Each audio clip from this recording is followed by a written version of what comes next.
Gap వచ్చిందా? Gap పద్ధతిగా జరిగినా జరగకపోయినా పథకం ప్రకారం జరగాలి. ఏంటిది పద్ధతి పథకం అనుకుంటున్నారా? బికాజ్ ఏం చేసినా సరే ఒక పథకం ప్రకారంగా చేస్తే సూపర్ హిట్ అయిపోతుంది ఏ పనైనా సరే. అందరికీ నమస్కారం. నాతో పాటు ఉన్నారు ఒక పథకం ప్రకారం హీరో మన సాయిరామ్ శంకర్ గారు. హలో సాయిరామ్ గారు, ఎలా ఉన్నారు? అసలు ఫుల్ జోష్తో ఉండాలి, ఫుల్ ఎనర్జీతో ఉండాలి కదా సార్, ఎందుకంత సటిల్గా హలో చెప్పారు? కొంచెం డీసెన్సీ ఒక పథకం ప్రకారం కొంచెం కూడా అమ్మ బాబోయ్ డీసెన్సీయా. యాక్చువల్లీ ఒక మాట చెప్పండి, ఇంటర్వ్యూ స్టార్ట్ చేసే ముందు గ్యాప్ వచ్చిందా, గ్యాప్ ఇచ్చారా? రెండు అండి. ఏదో ఒకటి చెప్పండి సార్. మీరు అడిగిన క్వశ్చన్లో రెండు ఉన్నాయంటున్నాను. ఒకటి గ్యాప్ వచ్చిందండి, తర్వాత కొంచెం గ్యాప్ తీసుకోవాల్సి వచ్చింది పరిస్థితులు. ఆ కాన్సిక్వెన్సెస్ ఏంటో వినచ్చా? ఏం లేదండి, దాన్ని అంటే నేనైతే షూటింగ్లో రెగ్యులర్గానే ఉన్నా, కాకపోతే ఆ షూటింగ్స్ కొంచెం లేట్గా కరోనా తర్వాత మళ్ళీ ఆగడం, మళ్ళీ సెకండ్ వేవ్ రావడం, మళ్ళీ ఆగడం. సో అలా ఈ 3 ఫిల్మ్స్ కూడా అలా కొంచెం ఆన్ అండ్ ఆఫ్తో జరిగినాయండి. సో దానికి ముందు 2017 నాది లాస్ట్ ఫిల్మ్ రిలీజ్ అయింది. 19లో షూటింగ్ స్టార్ట్ చేసాం, కరోనా వచ్చింది. ఇంకా ఆ గ్యాప్ ఈ గ్యాప్లా ఉందండి. సో ఇప్పుడు గ్యాప్ని బ్రేక్ చేస్తూ వస్తున్న ఈ సినిమా తర్వాత మళ్ళీ ఆ పాత సినిమాలన్నీ లైనప్ అయిపోయి ఇప్పుడు మళ్ళీ ఫుల్ బిజీగా ఉన్నారు అయితే? ఇప్పుడు ఒక పథకం ప్రకారం డెఫినెట్గా మీరు అన్నట్టు ఇంకొక సినిమా ఉందండి, అది కూడా రిలీజ్ అయిపోద్ది. అది కూడా రిలీజ్ అవుతుంది. Okay, super. ఈ సినిమా గురించి స్పెసిఫిక్గా మాట్లాడితే ఇది ఒక క్రైమ్ సస్పెన్స్ థ్రిల్లర్ మూవీగా ఒక పథకం ప్రకారమే వస్తున్నారా? కరెక్ట్ అండి, పథకం ప్రకారమే ప్లాన్ చేసి వచ్చేస్తున్నాం. అంటే ఎలా చెప్తున్నారు ఒక పథకం ప్రకారం? ఇలాంటి జానర్ సినిమాలు చేస్తే సినిమా సూపర్ హిట్ అవుతుంది, ఇలాంటివి మనం చేయలేదు కాబట్టి మనం చెయ్యాలి, అదా మీ ప్లాన్? అంటే ఇలాంటి జానర్ సినిమాల్లో కూడా మనకి కరెక్ట్గా ఆడిన సినిమాలు కూడా ఉన్నాయి. సో మీ పథకం ఏంటని అడుగుతున్నా. నా పథకం ఈ సినిమా వరకు మేము తీసుకున్న ఏంటంటే అండి, విలన్ని చెప్పండి అని, విలన్ని మీరు చెప్పండి. సో ఫస్ట్ హాఫ్లో చూసి మీరు విలన్ ఎవరో చెప్తే, సెకండ్ హాఫ్ అయిన తర్వాత మీరు చెప్పిన వ్యక్తి విలన్ అయితే మీరు స్పాట్లో 10,000 తీసుకెళ్ళచ్చు. అంటే ఇది ఎప్పుడు వస్తుంది ఆఫర్? మీ ప్రెస్ మీట్ చూసా, ఏంటి ఇంత ఘనంగా చెప్తున్నారు, విలన్ ఎవరో గెస్ట్ చేయమని, ప్రైజ్ మనీ అనౌన్స్ చేస్తున్నారు, అసలు మీరేంటి, మీ గట్స్ ఏంటని అనుకున్నా. సో ఈ ఆఫర్ సినిమా ఫస్ట్ డే ఉంటుందా, విలన్ ఎవరో చెప్పండి? సెకండ్ డే అంటే అందరికీ మార్నింగ్ షోకి. అంటే అంత కాన్ఫిడెంట్ అంటే విలన్ ఎవరో చెప్పలేము. స్క్రీన్ ప్లే అలా ఉందండి. అంటే డైరెక్టర్ అంటే ప్రతి సినిమాకి ఏదో ఒక ప్రమోషన్ పట్టుకుంటాం మనం, బట్ ఈ సినిమాలోనే కథలోనే ప్రమోషన్ ఉంది, దాన్ని పట్టుకుందామని స్టార్ట్ చేసాం. మనలో మన మాట సార్, విలన్ ఎవరండి? విలనే. ఎంత చెప్పినా చెప్పట్లేదుగా మీరు, అసలు ఎంత అడిగినా. బాగుంటుందండి, మీరు చూడండి. మీరు ఇంకొక ఏమంటారు దాన్ని, ఒక సస్పెక్ట్ కొంపతీసి మీరే విలనా? అదే నేను అంటున్నానండి. అసలు ఏం చేసినా ఆయన అయితే విలన్ ఎవరో చెప్పట్లేదు. ఫస్ట్ డే ఫస్ట్ షోకి వెళ్ళాకే అర్థమవుతుంది విలన్ ఎవరు అన్నది. సరే అయితే, సో జనరల్గా అండి మీ కెరియర్ గురించి కానీ మీ ఫిల్మోగ్రఫీ గురించి కానీ మాట్లాడాల్సి వస్తే, ఎవరికైనా ఒక హీరోగా ఎస్టాబ్లిష్ అవ్వాలి అని అంటే, ఒక ఆర్టిస్ట్గా ఎస్టాబ్లిష్ అవ్వాలి ఇండస్ట్రీలో అంటే initial years very crucial period. ఇది అయిన తర్వాత నెక్స్ట్ ఒక సక్సెస్ రావచ్చు, లేకపోతే కొంచెం స్ట్రగ్లింగ్ పీరియడ్ అయిన తర్వాత కొన్ని బెనిఫిట్స్ని ఎంజాయ్ చేయొచ్చు, ఇట్లా ఉంటుంది గ్రాఫ్. మీరు లాంచ్ అయినప్పటి నుంచి first 3 movies were like super blast, later on flops రావడం స్టార్ట్ చేసాయి, విచ్ ఇస్ కంప్లీట్లీ రివర్స్. ఎలా చూస్తారు దీన్ని మీరు? అదే సక్సెస్లో ఇది కూడా ఒకటి అని నేను ఎప్పుడు ఫిక్స్ అవుతానండి. ఇప్పుడు మీరు అన్నట్టు 143 తర్వాత బంపర్ ఆఫర్ వరకు బాగున్నాయి కదా, ఆ తర్వాత నుంచి సినిమాలు మనం అంటుంది ఏంటంటే సక్సెస్ కాలేదు. సో నేను ఫీల్ అయ్యేది ఏంటంటే అది నా వర్క్. అంటే నా మామూలు మన పనిలోనే ఏంటంటే ఒకటి లో ఉంటుంది, ఒకటి హై ఉంటుంది. ఈ రెండు చేయడమే నా జాబ్ అని నేను ఫీల్ అవుతాను. అంటే శంకర్ గారు, ఈ ఇంటర్వ్యూ స్టార్ట్ చేస్తున్నారు కాబట్టి మీరు ఫస్ట్ మెన్షన్ చేసినట్లు చాలా డీసెంట్గా ఉండాలని ఫిక్స్ అయ్యి వచ్చారా? లేదండి, అదర్వైజ్ ఆల్సో స్థితప్రజ్ఞత మీకు చాలా ఎక్కువ, అట్లాగే అనిపిస్తుంది మీరు మాట్లాడుతుంటే. లేదు, అంతే అండి, నేను చెప్పింది అది కాదు. మీరేమడిగారు, ఎందుకు రీజన్ అన్నారు? రీజన్ ఎందుకు అనట్లేదు. యూజువలీ ఒక ఫెయిల్యూర్ తర్వాత సక్సెస్ తీసుకోవడం చాలా హ్యాపీగా అనిపిస్తుంది. ఒక సక్సెస్ తర్వాత ఫెయిల్యూర్ని యాక్సెప్ట్ చేయడానికి గట్స్ కావాలి, మళ్ళీ బౌన్స్ బ్యాక్ అవ్వాలంటే. సో ఆ ట్రాన్సిషన్ ఫేజ్ మీరు చూశారు కాబట్టి how did you cope up with it is my question. అదే నేనేమంటున్నానంటే అండి, నేను కూడా అదే చెప్పా. ఇప్పుడు కెరియర్ అంటేనే ఈ రెండు ఉంటాయి కదా, నేను రెండింటినీ సక్సెస్ వస్తే వెరీ హ్యాపీ అండి, అలా అని చెప్పి లో వచ్చిందని చెప్పి మనం దాన్ని పట్టుకుని నేను ఉండను. సో అందుకనే అసలు లాస్ట్ సినిమా ఏంటి నాకు నాకు నాకు నాకు అనవసరం. నెక్స్ట్ సినిమా ఏంటి, ఓకే అవునా, నెక్స్ట్ ఏంటి, అంతే. ఇప్పుడు దాని గురించి నేను ఆలోచించనండి. Got it. Actually good for health also, good for everything, good for everybody. అదే చుట్టుపక్కల కూడా మంచిదండి. నేను అనేది అందరికీ కూడా ఈ థియరీని యాక్సెప్ట్ చేసుకుంటే గతం గతః, ప్రెజెంట్ దాని మీద ఫోకస్ పెట్టాలి is what your saying. Correct అండి. 143 మూవీ టైంలో అండి బేసికల్గా ఆ సినిమా సూపర్ హిట్. పూరి గారు కెరియర్లో కూడా చాలా పీక్స్లో ఉన్నారు. ఈ సినిమాకి ఆయన డైరెక్ట్ చేశారు, ప్రొడ్యూస్ చేశారు. ఈ లెవెల్ ఆఫ్ ఎఫర్ట్ ఒక బ్రదర్గా పూరి జగన్నాథ్ గారి గురించి మీకు వచ్చినప్పుడు మీ వైపు నుంచి ఉండే ఆ గ్రాటిట్యూడ్ ఫీల్ ఏంటండి ఆ టైంలో? ఆయన ఒక రాముడైతే నేను ఒక లక్ష్మణుడు టైప్లో ఉండిందా? లేదండి. సరే అండి, లేదు, వన్ వర్డ్ ఆన్సర్ చెప్పండి. లేదు చెప్తున్నాను. మీరు రాముడు అంటే లక్ష్మణుడు అన్నారు కదా, కాదండి, ఆయన మాకు ఎప్పుడు కూడా బ్రదర్ కాదు, దశరథుడు లాంటిడే. అది నాకు కానీ మా రెండో బ్రదర్కి కానీ మేము ఫాదర్ తర్వాత ఫాదర్ అంతే. సో అది అయితే ఎప్పుడూ ఉందండి. ఎందుకంటే ఇప్పుడు నేను అసిస్టెంట్ డైరెక్టర్గా ఫస్ట్ ఇండస్ట్రీకి వచ్చింది అన్నయ్య దగ్గర పనిచేశా. హీరోని చేద్దాం అని అనుకున్నారు అంటే నా మీద ఇన్వెస్ట్మెంట్ స్టార్ట్ అయింది. సో ఒక బ్రదర్గా ఇన్వెస్ట్ చేస్తారు చాలామంది, లేకపోతే ఇంకొక బ్రదర్లకి సపోర్ట్ ఉంటుంది. కాకపోతే నేను చూసిన మా అన్నయ్యలో ఏంటంటే దానికి ఎప్పుడు వెనకడ్డు, అంటే సపోర్ట్ చేయడానికి, బ్యాకప్ చేయడానికి. అంటే ఇప్పుడు ఫ్యామిలీలో చాలామంది ఒక లెక్కలు వేస్తూ ఉంటారు కదా, ఈ లెక్కలు అక్కడ ఉండవు. ఓ వండర్ఫుల్. ఉండవండి. ఇప్పుడు ఏంటి ఇప్పుడు సినిమా తీద్దాం, దీనికి ఒక లెక్క. ఇంట్లో కూడా అంటే వదిన దగ్గర నుంచి కూడా అలాంటిదే ఉండదు. కాబట్టి నేనేమంటున్నానంటే ఆయన ఎప్పుడూ కూడా ఈయన్ని అలా నిలబెడదాం, లేకపోతే మా రెండో బ్రదర్ని ఏంటి ఇప్పుడు నువ్వేంటి పాలిటిక్స్, ఏంటి సపోర్టు, ఓకే ఇటు సపోర్ట్ ఇది. ఇప్పటికీ మీ ఇద్దరి మధ్యలో రిలేషన్ అలాగే ఉందా అండి? అన్నయ్యకైనా ఉందండి. పూరికి మీకు కూడా ఇప్పటికీ అదే ఉంది. బ్రదర్సే కదండి రిలేషన్. అదే అంటున్నా, అప్పటికి ఉన్న గ్రాటిట్యూడ్ ఫీలే కాకుండా ఉంటుంది ఓవరాల్గా ఉంటుంది, ఉంది. Not to dig deep in to your family issues అండి, బట్ స్టిల్ ఒక చిన్న పాయింట్, లావణ్య గారికి పూరి గారికి మధ్యలో ఉన్న రిలేషన్ ఎంత స్ట్రాంగ్గా ఉంది? మంచిదే ఉంది కదండి, స్ట్రాంగే కదండి. సో ఇద్దరు అంటే ఎప్పుడో అన్నయ్య లవ్ చేసి ఇద్దరు ప్రేమించుకొని పెళ్లి చేసుకున్నది. సో ఇప్పుడు స్ట్రాంగ్గానే ఉంటారు. బయట వస్తున్న రూమర్స్కి సంబంధించి కానీ ఉంటాయి, ఆ రూమర్స్ మామూలుగా ఉంటాయి కదండి. బట్ అదే అంటున్నాను నేను, ప్రాక్టికల్గా ఇద్దరు బాగుంటారు ఇప్పుడు కూడా. 2000లో మీ బంపర్ ఆఫర్ రిలీజ్ అయిన తర్వాత, ఇందాక నేను అడిగిన నా ఫస్ట్ క్వశ్చన్, గ్యాప్ ఇచ్చారా, గ్యాప్ వచ్చిందా అన్నారు. 2010 ఆ టైంలో బంపర్ ఆఫర్ తర్వాత తిరిగి మళ్ళీ ఇప్పటిదాకా సినిమా లేకపోవడానికి మధ్యలో ఉన్న రీజన్స్ మీరు చెప్పిన కరోనా కానీ, సినిమాలన్నీ స్లోగా పట్టాలెక్కడం కానీ, ఇవన్నీ చూసుకుంటే ఆఫ్టర్ సచ్ బ్రేక్ మళ్ళీ సినిమాలు చేసేటప్పుడు what was that one feeling? ఈ సినిమా చేస్తే నేను ఇలా చేయాలి, ఈ సినిమా ఈ సబ్జెక్ట్ అయితే నేను చేయాలి, నా వైపు నుంచి నేను ఈ కరెక్షన్స్ చేసుకొని ప్రేక్షకుల ముందరికి వెళ్ళాలి. సో అట్లా మీ self talk, introspection of Sairam Shankar ఏంటి అంటే ఏం చెప్తారు? 2009 తర్వాత నేను చాలా నాకు నచ్చిన సినిమాలే మంచి ప్రాజెక్టులు చేశానండి. ఒకటి శ్రీహరి గారితో చేశాను నేను, ఒకటేమో మన శరత్ కుమార్ గారితో. అవును.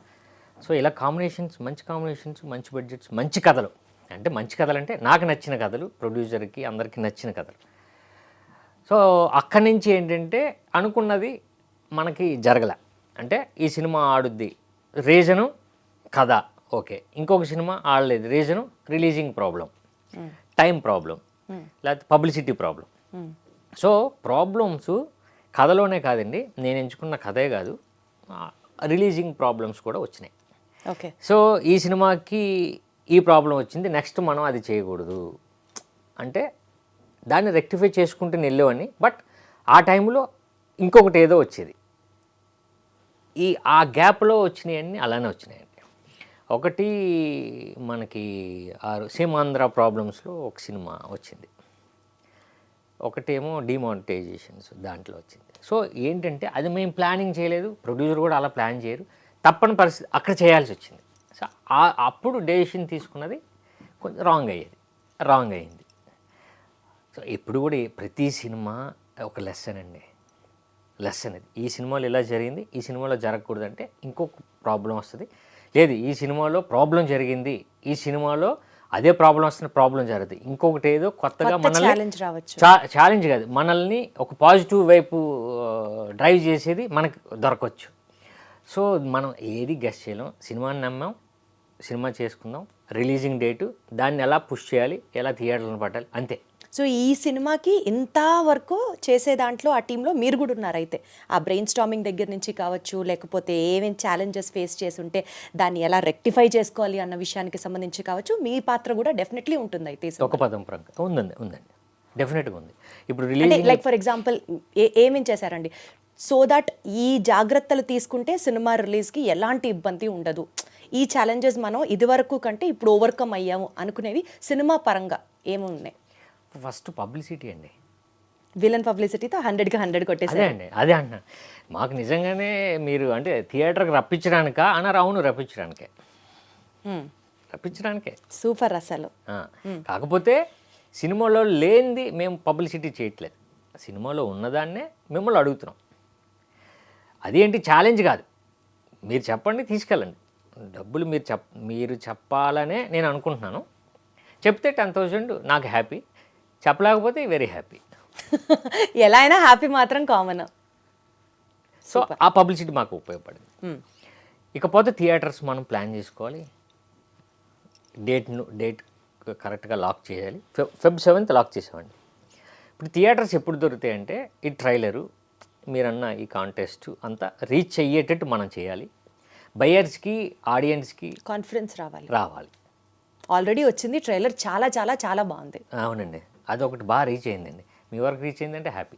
మా వరకు ఏంటండి, మొత్తం అసలు 2 తెలుగు స్టేట్స్లో మారుమ్రోగిపోతుంది. నేను ఏదో మీరున్నారని చెప్పట్లేదు, నిజంగా బాగుంది. నిజమండి. ఇప్పుడు అది రీచ్ అయింది ఇప్పటికి. అది నా సినిమా చాలా రోజుల తర్వాత అది రీచ్ అయింది. సో ఇప్పుడు మనం చేసే పబ్లిసిటీ, మనం చేసే ఇప్పుడు ఇలాంటి ఇంటర్వ్యూస్ కానివ్వండి, లేకపోతే పబ్లిక్లో మనం చేసేది బయ్యర్స్కి కానీ ఆడియన్స్కి కానీ మనం ఓకే అని అనిపిస్తే మాకు ఈజీ అయిపోతుంది. సో మా మీద డిపెండ్ అయ్యింది ఇప్పుడు సినిమా పరంగా సినిమా పాస్ అండి, సినిమా డౌట్ లేదు అసలు. ఎందుకు చెప్తున్నానంటే ఇప్పుడు మనం అమెజాన్ చూస్తామండి, నెట్ఫ్లిక్స్ చూస్తాం, సినిమాలు చాలా వస్తుంటాయి, బట్ ఒరిజినల్స్ ఉంటాయి. ఒరిజినల్స్ ఉన్న క్వాలిటీ మిగతా సినిమాలు ఉండవు. ఆ ఒరిజినల్స్ ఏ క్వాలిటీయో, ఏ స్టాండర్డ్లో ఉంటుందో, ఏ మేకింగ్ రేంజ్లో ఉంటుందో దానికి ఏమాత్రం తీసిపోదు ఈ సినిమా. వండర్ఫుల్. తీసిపోదు. సో ప్రొడక్షన్ స్టాండర్డ్స్ అన్ని కూడా ఎక్స్ట్రీమ్లీ హై అని చెప్పారు. హై అండి. ప్రొడక్షన్ కానీ, మేకింగ్ వాల్యూస్, ఆర్టిస్ట్ పర్ఫార్మెన్సెస్ కానీ, లేకపోతే ఆర్ట్ డైరెక్షన్ కానీ, మ్యూజిక్ కానీ, సౌండ్ కానీ, అసలు చాలా అంటే నాకు ఆనందం ఏంటంటే రేపు నెట్ఫ్లిక్స్లో నా సినిమా ఆ నెట్ఫ్లిక్స్తో సమానంగా ఉంటుంది. వండర్ఫుల్. నిజమే, సూపర్. సో అంత రావడానికి రీజను ఒకటి డైరెక్టర్, 2 టెక్నీషియన్స్. సో అంటే టాప్ 10 ఇండియాలో టాప్ 10 తీసుకుంటే ఒక డిఓపి ఆయన, అంటే గ్యాంగ్స్ ఆఫ్ వసేపూర్ మీరు చూసే ఉంటారు, దేవిడి, చాందినిబర్, ఆ డిఓపి వచ్చేసారు. గోపి సుందర్ గారు, రాహుల్ రాజ్ గారు మ్యూజిక్. సో ఇలా డిపార్ట్మెంట్స్ అన్నీ వచ్చినాయండి, మంచి టెక్నీషియన్స్ వచ్చారు. సో మీ అందరి ఎఫర్ట్స్ డెఫినెట్లీ హిట్ అవ్వాలని నేను మనస్ఫూర్తిగా కోరుకుంటున్నాను. ఆల్రెడీ సగం హిట్ సాధించేశారనే మాట్లాడతాను నేను, బికాజ్ నిజంగా ట్రైలర్ చాలా బాగుంది కాబట్టి. మోస్ట్ ఇంపార్టెంట్లీ అండి, టు బి వెరీ ఆనెస్ట్, జనాలు మిమ్మల్ని హీరోగా యాక్సెప్ట్ చేశారు. ఫస్ట్ మీ 3 films were like super hit, launch was like extraordinary. మీరు అసిస్టెంట్ డైరెక్టర్గా వర్క్ చేసినప్పుడు కూడా ఆ సినిమాలన్నీ సూపర్ హిట్టే. మీరు ఏది పట్టుకున్నా people accepted you in whatever role you played. కానీ ఒక హీరోగా మీరు ఎస్టాబ్లిష్ అయ్యే టైంలో మీకు మీరే సరిగ్గా న్యాయం చేసుకోలేదేమో టు కంటిన్యూ దట్ స్టార్డమ్ అన్నది మాత్రం ఒక ఫీలింగ్ ఉండింది నాకు. What do you say about that? మీది రాంగ్ అండి. Okay, prove me wrong sir, I will be more happy then that. Accept చేశారు నిజంగానే మీరు అన్నది సక్సెస్ అయింది. సో తర్వాత మన సినిమా ఆడకపోతే మనం ఎంచుకున్న కంటెంట్ జనాలకి నచ్చకపోతే కదండి. సో అది నాది రాంగ్, అంటే ఆ కంటెంట్ రాంగ్. నేను కంటెంట్ రాంగ్ అవ్వచ్చు, మీరు ఇందాక అన్నట్లుగా ఎక్కడో ఒకటి మిస్టేక్ జరగచ్చు, టెక్నికల్గా కావచ్చు. అంతే, అంటే ఇది నా ప్రాబ్లం. బట్ వాళ్ళు యాక్సెప్ట్ చేశారు ఇంతకుముందు సినిమాలు కూడా. సో అలాంటి వాళ్ళు యాక్సెప్ట్ చేసే సినిమా నేను ఇవ్వలేకపోయాను అంతే. ఇప్పుడు మళ్ళీ వస్తే మళ్ళీ రెడీగా చూస్తారు, ఓకే బాగుంటుంది డెఫినెట్గా, ఓకే ఇప్పుడు కూడా బంపర్ ఆఫర్ చెప్తారు, లేకపోతే 143 చెప్తారు, ఇంకా గుర్తుంది. ఆ గుర్తున్న దాన్ని ఒక్కసారి మనం తీసుకెళ్ళాను అనుకోండి, ఓకే యాక్సెప్ట్ చేస్తారు. ఇప్పుడు అదే జరుగుతుంది ఒక పథకం ప్రకారం. అంటే బంపర్ ఆఫర్లో కానీ 143 కానీ మీరు హిట్ అయిన సినిమాలు మీరు చూస్తే ఆ క్యారెక్టర్కి సిమిలర్ రిజెంబులెన్స్లో ఆ ఎనర్జీతో అలా చేశారా ఈ సినిమా? అదే నా ఒక పథకం ప్రకారం కాదండి, అదే అంటాను. ఎనర్జీ అంటే గెంతడం ఒకటే ఎనర్జీ కాదు కాదు, క్యారెక్టర్లో ఇప్పుడు ఇందులో రిక్వైర్డ్. ఈ క్యారెక్టర్కి ఉన్న ఎనర్జీ ఏంటంటే ఒక క్రిమినల్ లాయర్ అయినా క్రిమినల్లా అన్నది ఈ క్యారెక్టర్లోని ఎనర్జీ. ఆ ఎనర్జీని అయితే నేను చేశానండి సినిమాలో. సో అందరూ ఏంటంటే ఎనర్జీ అంటే గెంతడం కాదు, మామూలుగా కూడా మీరు ఆ సినిమాలో ఎనర్జెటిక్గా ఉన్నారంటే ఆ ఎనర్జీ అంటే అది కాదు, మనకి లేని ఎనర్జీని ఆ క్యారెక్టర్లో మనం పెట్టడం. ఎగ్జాక్ట్లీ, క్యారెక్టర్కి కావాల్సిన ఎనర్జీ ఇవ్వడమే ఎనర్జీ. అదైతే ఉందండి. సూపర్. కానీ క్రిమినల్ లాయర్గా చేశారు కదా, సో లాయర్గా మీరు ఒక రోల్ ప్లే చేస్తున్నప్పుడు లాయర్ హోంవర్క్ ఏమైనా చేశారా అండి? లాయర్స్ ఎలా నడుస్తారు, లాయర్స్ కోట్ ఎలా వేసుకుంటారు, లాయర్స్ టర్మినాలజీ ఏంటి, ఆ జానర్ ఏంటి చేశారా? ఏం చేశారు ఫన్నీగా చెప్పండి. డైరెక్టర్ కూడా దాని మీద బాగా రీసెర్చ్ చేశాడండి. జరిగిన ఇన్సిడెంట్ ఏంటంటే 3 days షూట్ చేసాం. ఫస్ట్ 3 daysలో నాకు అర్థమైపోయింది మనం ఎక్కడో మిస్ కొడుతున్నాం అని. అంటే చేస్తున్నప్పుడే ఏదో మనం తెచ్చుకుని చేస్తుంది అర్థమవుతుంది, నాకు అర్థమైంది. యాజ్ ఈజ్ డైరెక్టర్ ఎప్పుడు పట్టేశాడు, కెమెరామెన్ ముందే ఓకే ఫ్రేమ్ పెట్టుకుని ఆయనకి అర్థమైపోయింది. 2 days షూట్ చేసిన తర్వాత రాజీవ్ రవి గారు మనం హైదరాబాద్ కాదు ఏదైనా ఒకసారి ప్లేస్ చూడండి, షూటింగ్ ఇక్కడ కాదు, మనం ముందు లొకేషన్ స్కౌటింగ్కి వెళ్ళండి అని అసిస్టెంట్ల నుంచి పంపించారు. సో అప్పుడు వాళ్ళు విజయవాడ, రాజమండ్రి, వైజాగ్ అలా తీసుకుంటూ వెళ్ళారండి. ఈ గ్యాప్ 1 month దొరికింది. అప్పుడు నాకు ఏం చేశారంటే నేషనల్ స్కూల్ ఆఫ్ డ్రామా నుంచి ఒక ఆయన ఫ్రెండ్ని తీసుకొచ్చారు, డైరెక్టర్ ఫ్రెండ్. నాకు క్లాసెస్ స్టార్ట్ చేశాను. సో ఈ సినిమాకి ఏం కావాలి, సినిమాకే కాదు అసలు యాక్టర్కి ఎలా మనం రియలిస్టిక్గా ఉంటుంది. కేరళ సినిమాలు, మన మలయాళం ఫిల్మ్స్ వాచ్ చేస్తే న్యాచురల్గా ఉంటుంది కదా, అది రావాలి. అది రావట్లేదు అన్నది నాకు 3 daysలో నాకు అర్థమైపోయిందండి. ఓకే, చిన్న డ్రామా నా దగ్గర ఉంది, చిన్న అంటే నటన బయటకు వస్తుంది, అది రాకూడదు అని నేను 1 month ప్రిపేర్ అయ్యాను. అంటే యాక్టింగ్ క్లాసెస్ మీరు తీసుకున్నాను. ఓ సూపర్. అసలు 1 month నేను మళ్ళీ తీసుకున్నాను. అప్పుడు సత్యానంద్ గారి దగ్గర తీసుకున్నాను, అది ఉపయోగపడింది అండి. ఇప్పుడు ఈ క్యారెక్టర్కి అసలు ఇంకా న్యాచురల్గా ఎలా మనం ఇన్వాల్వ్ అవ్వడానికి నేను 1 month తీసుకున్నాను. అప్పుడు మళ్ళీ మనం స్టార్ట్ చేసాం షూటింగ్.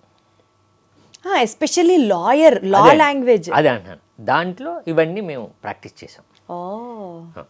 సో లాయర్ ఎలా ఉంటాడు, ఓకే ఇందులో లాయర్ ఏంటంటే క్రిమినల్ లాయరు, కాకపోతే ఒక్కొక్కసారి ఆడు